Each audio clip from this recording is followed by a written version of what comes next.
గ్రామాలు కావాలి, గ్రామాల్లో మనుషులు ఉండకూడదు. నగరాలు కావాలి, నగరాల్లో కేవలం సెల్ ఫోన్ చూసే వాళ్ళు మాత్రమే ఉండాలి. 5 ఏళ్ళకు ఒకసారి ఓట్లు వేసే వాళ్ళు మాత్రమే ఉండాలి, ఇంకెవరు ఉండకూడదు.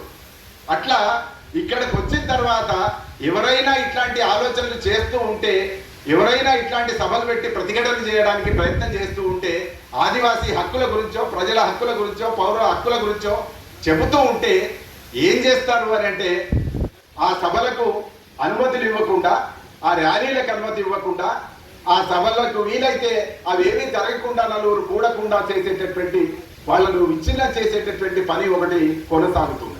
ఇట్లా కొనసాగినప్పుడు మాత్రమే కార్పొరేట్లకు సంబంధించిన ఆ దోపిడీ యథేచ్ఛగా జరిగేటటువంటి పరిస్థితి ఉంటుంది. కనుక వాళ్ళు కార్పొరేట్లకు ఎక్కువ స్వేచ్ఛ, ప్రజలకు తక్కువ స్వేచ్ఛ, లేదా ప్రజల హక్కులన్నింటినీ మొత్తం కొల్లగొట్టి కార్పొరేట్ల చేతిలో పెట్టడం అనేటువంటిది ఇవాళ ప్రధానంగా సాగుతూ ఉన్నటువంటి స్థితి ఉంది. లేదా బీజేపీకి సంబంధించిన ఆర్ఎస్ఎస్ శక్తులు కూడా వనవాసాల్లోకి వెళ్ళి పనిచేస్తున్నటువంటి స్థితి ఒక 30-40 ఏళ్ల నుంచి నేను గమనిస్తూ ఉన్నాను.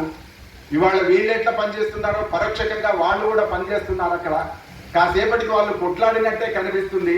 కానీ ఆ ఉద్యమాల ఆదివాసీలందరినీ కూడా సంస్కృతి పేరుతోని, జాతరల పేరుతోని వాళ్ళ చేతుల్లోకి తీసుకొని, వాళ్ళకి అనుకూలంగా మలుచుకొని ఓట్లు మాత్రమే వేయించుకొని అట్లా ఆదివాసీల మీద దోపిడీ దాడి జరిగేటటువంటి పరిస్థితి ఇవాళ మనకు కనబడుతుంది.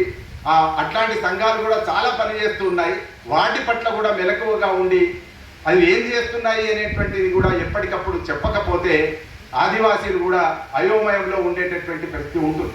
వాళ్ళను ప్రేమిస్తారు, వీళ్ళను ప్రేమిస్తారు. వీళ్ళను ప్రేమించినప్పుడు హింస ఎదురవుతుంది, చావులు ఎదురవుతుంటాయి, నిర్బంధాలు ఎదురవుతుంటాయి, కేసులు ఎదురవుతుంటాయి. వాళ్ళను ప్రేమించినప్పుడు అవి జాతరలు ఎదురవుతుంటాయి, లేదా ఇంకా రకరకాల పద్ధతుల్లో వాళ్ళను ఆకర్షించేటటువంటి పనులలో వాళ్ళు ఉన్నట్టుగా కనిపిస్తుంటారు.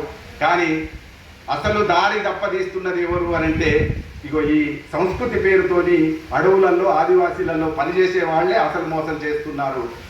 ఆ మోసాన్ని కూడా మనం ఎప్పటికప్పుడు చెప్పవలసినటువంటి అవసరం ఉంది.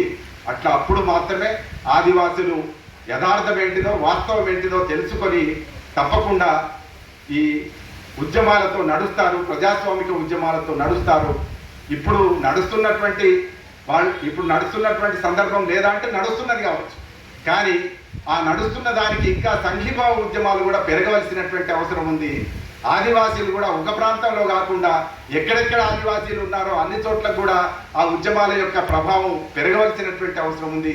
కాబట్టి సంఘటితంగా వీటన్నిటి పట్ల ఒక కర్తవ్య దీక్షతో, ఒక నిబద్ధతతో పనిచేయాల్సినటువంటి అవసరం ఉంది. ఇట్లాంటి సదస్సులు కూడా అనేక చోట్ల జరగవలసినటువంటి అవసరం ఉంది. దానికోసం మనమందరం నిలబడదాం. ఆదివాసీ ఉద్యమాలు వర్ధిల్లాలి, ఆదివాసీ హక్కులు వర్ధిల్లాలి.